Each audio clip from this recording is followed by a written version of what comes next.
Fan boy biopic భయ్యా, fan boy biopic అనుకున్న కాడికి స్టార్స్ అనడంలో ఎక్కడి నుంచి వచ్చారు? హై క్లాస్ నుంచి ఊడిపడలేదు స్టార్స్ అనేవాళ్ళు, ఒక లో క్లాస్ నుంచి వచ్చారు. ఆ లో క్లాస్ నుంచి వచ్చి టికెట్ కొనడం వల్ల ఇప్పుడు ఒకటి ఫుట్పాత్ నుంచి ఒక టికెట్ కొంటారు, మిడిల్ క్లాస్ వాళ్ళు చూస్తుంటారు, హై క్లాస్ వాళ్ళు చూస్తూ ఉంటారు. ఇంతమంది చూస్తేనే కానీ ఒక స్టార్ సూపర్ స్టార్ కాలేడు. సో ఆ సూపర్ స్టార్ అనేవాడు ఎక్కడి నుంచి ఎలా వచ్చాడని సినిమాలో మంచి మెసేజ్ ఇచ్చాడు. డైరెక్టర్లకే మెసేజ్ ఇచ్చాడు, సూపర్ స్టార్ మెసేజ్ ఇచ్చాడు. అది సినిమా బాగుందన్న. రామ్ గారికి కమ్బ్యాక్ అని చెప్పుకోవచ్చు, చాలా బాగుంది. స్టోరీలోకి వెళ్తే స్టోరీ మొత్తం చెప్పకుండా, ఫస్ట్ హాఫ్ సెకండ్ హాఫ్ అని చెప్పకుండా, ఒక హీరోకి తన ఫ్యాన్ ఉన్నాడని తెలిసే విధంగా ఆ సినిమా ఉంది. లాస్ట్కి వచ్చేసరికి ఏమవుతుందంటే తన ఫ్యాన్ హీరోకి ఉన్నాడన్నట్టు తెలుస్తుంది అనమాట. బాగుంది మూవీ అయితే. అది అభిమానం. సో మన అభిమాన హీరో ఎప్పుడు బాగుండాలి అనుకోవడం మన సినిమా. సో మన హీరోని మనం ఎలా చూడాలనుకుంటామో అభిమానిగా సినిమాని అలా చూపించాడు. సో అది నాకు చాలా బాగా నచ్చింది. డైరెక్టర్ పాయింట్ ఆఫ్ వ్యూ బాగా నచ్చింది. ఈ సినిమా చూసి హీరోలు కూడా వాళ్ళ అభిమానులు కలుసుకుంటారు అనుకోవచ్చు. అభిమానులు ఇక్కడ మీరు అడిగిన క్వశ్చన్ నేను ఎవరున్నానని, నేను ఎక్కడున్నానని, నేను ఒకటి ఉన్నానని అభిమాని హీరోకి తెలియాల్సిన అవసరం లేదు. నా హీరోకి నేను ఉన్నానని తెలియాల్సిన అవసరం లేదు. బట్ నా హీరో కోసం నేను నిలబడతా. నాలాంటి అభిమానులు ఎంతమంది ఉన్నారని ఆయన గుర్తిస్తారు చూసారా, అది అభిమానం. ఎంతమందిని వచ్చి కలవాలంటే ఆయన వల్ల కాదు, కానీ మనం ఉన్నామని ఆయన గుర్తించి మన కోసం సినిమాలు చేస్తూ, మన కోసం వాళ్ళ ప్రాణాలు తెగించి ఎన్నో స్టంట్లు చేస్తూ సినిమాలు చేస్తున్నారు. అలాంటి వాళ్ళ కోసం మనం కూడా నిలబడుతున్నాం. సో అదే సినిమా ఇది కూడా. అండ్ రామ్ కి అయితే నాకు తెలిసి గుడ్ కమ్బ్యాక్ ఫిలిం ఇది. చాలా సెటిల్డ్ పెర్ఫార్మెన్స్. మామూలుగా రామ్ కొంచెం ఓవర్ యాక్టింగ్ ఇలా ఉంటది, బట్ చాలా సెటిల్డ్ పెర్ఫార్మెన్స్. అండ్ నాకు ఉపేంద్ర గారు రామ్ కనబడలేదు, నాకు సూర్య సాగర్ కనిపించారు. ఆ క్యారెక్టర్ లో అక్కడ సూర్య ప్లేస్ లో నా హీరోని, సాగర్ ప్లేస్ లో నన్ను ఊహించుకుని కూడా చూసిన కొన్ని సీన్స్ ఉన్నాయి, కొన్ని ఎక్స్పీరియన్సెస్ ఉన్నాయి. చూస్తూ అరే నా హీరో కోసం నేను చేశా కదా అన్న ఫీల్ నాకు వచ్చింది కదా. అలా ప్రతి ఒక్క అభిమాని కనెక్ట్ అవుతాడు అన్న ఈ సినిమాకి. సో ఖచ్చితంగా అభిమానులు థియేటర్ లో చూసి తన అభిమాన హీరోని ఎలా చూడాలనుకున్నారో చూసే ఫిలిం. అండ్ మెయిన్ గా భాగ్యశ్రీ బోర్సే గారు మంచి క్యారెక్టర్ సెలెక్ట్ చేసుకున్నారు. అండ్ నాకు confidence that you are going to be in some other heights in future. Bhagyashri గారు విల్ బి ఫ్యూచర్ స్టార్, డౌటే లేదు.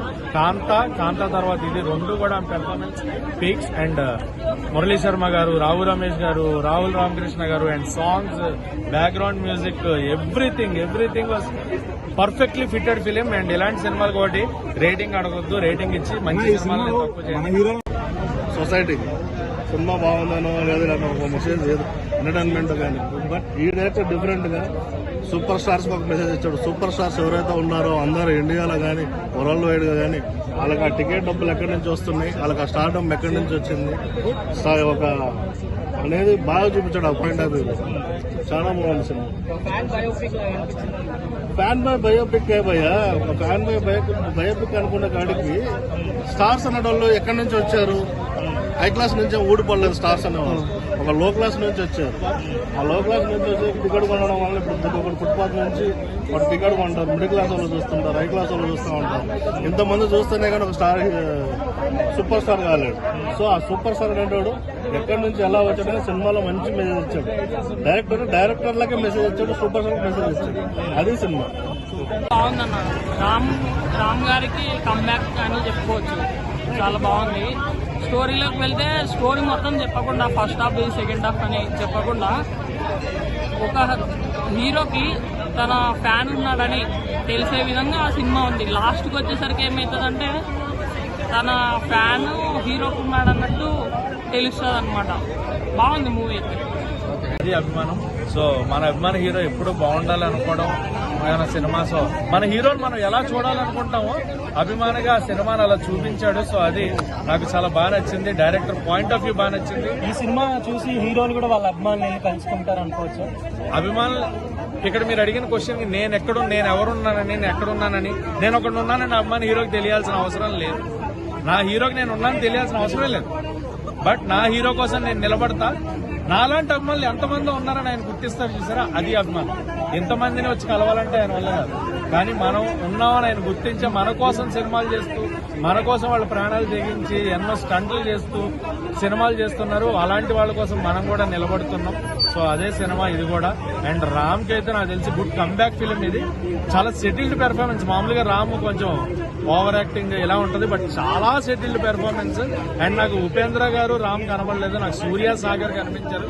ఆ క్యారెక్టర్ లో అక్కడ సూర్య ప్లేస్ లో నా హీరోని, సాగర్ ప్లేస్ లో నన్ను ఊహించుకుని కూడా చూసిన కొన్ని సీన్స్ ఉన్నాయి, కొన్ని ఎక్స్పీరియన్సెస్ ఉన్నాయి. చూస్తూ అరే నా హీరో కోసం నేను చేశా కదా అన్న ఫీల్ నాకు వచ్చింది కదా. అలా ప్రతి ఒక్క అభిమాని కనెక్ట్ అవుతాడు అన్న ఈ సినిమాకి. సో ఖచ్చితంగా అభిమానులు థియేటర్ లో చూసి తన అభిమాన హీరోని ఎలా చూడాలనుకుంటున్నారో చూసే ఫిల్మ్. అండ్ మెయిన్ గా భాగ్యశ్రీ బోర్సే గారు మంచి క్యారెక్టర్ సెలెక్ట్ చేసుకున్నారు. అండ్ నాకు confidence that you are going to be in some other heights in future. Bhagyashri గారు విల్ బి ఫ్యూచర్ స్టార్, డౌటే లేదు. కాంతా తర్వాత ఇది రెండు కూడా performance peaks. And Murali Sharma గారు, రావు రమేష్ గారు, రాహుల్ రామకృష్ణ గారు, and songs, background music, everything was perfectly